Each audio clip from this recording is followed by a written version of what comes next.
ಇನ್ನೊಂದು ಕಡೆ ಅಶ್ವಿನಿ ಮತ್ತು ಚೈತ್ರ ನಡುವೆ ದೊಡ್ಡ ಮಟ್ಟಿಗೆ ಈಗ ಜಗಳ ಆಗಿದೆ. ಕ್ಷಮೆ ಕೇಳೋಂಥ ವಿಚಾರಕ್ಕೆ ದೊಡ್ಡ ಮಟ್ಟಿಗೆ ನಡೀತಾ ಇರೋಂಥದ್ದು. ಮತ್ತು ತಲೆ ಸರಿ ಇಲ್ಲ ಅಂತ ಒಪ್ಕೋಬೇಕು ಅಂತ ಹೇಳ್ತಾ ಇದ್ದಾರೆ ಚೈತ್ರ. ಹೇಳ್ಬೇಕು ಚೈತ್ರ ಕೋತಾಪುರ್ಗೆ ತಲೆ ಸರಿ ಇಲ್ಲ, ಹಂಗೆ ಅಶ್ವಿನಿ ಹೋಲ್ಕೊಳ್ಕೋದ್ರೆ ಚೈತ್ರ ಕೋತಾಪುರ್ಗೆ ಇರಲ್ಲ ಅನ್ಕೋತೀನಿ.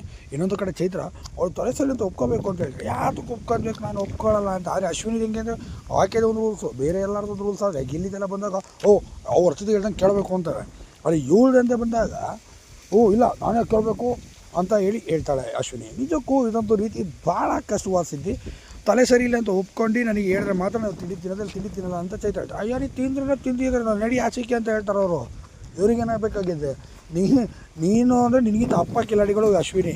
ಅದ್ರಲ್ಲಿ ಅಶ್ವಿನಿ ಗೌಡ ಬಗ್ಗೆ ಹೇಳ್ಕೊಳಕ್ಕೆ ಹೋಗ್ಬಿಟ್ರೆ ಏನು ಅಂದರೆ ಈಗ ಬಂದಿರೋದಾರಲ್ಲ ವೈಲ್ಡ್ ಕಾರ್ಡ್ ಎಂಟ್ರಿ ಗೆಸ್ಟಾಗಿ ಇವ್ರನ್ನ ವೈಲ್ಡ್ ಕಾರ್ಡ್ ಎಂಟ್ರಿ ಬಿಡಬೇಕಿತ್ತು.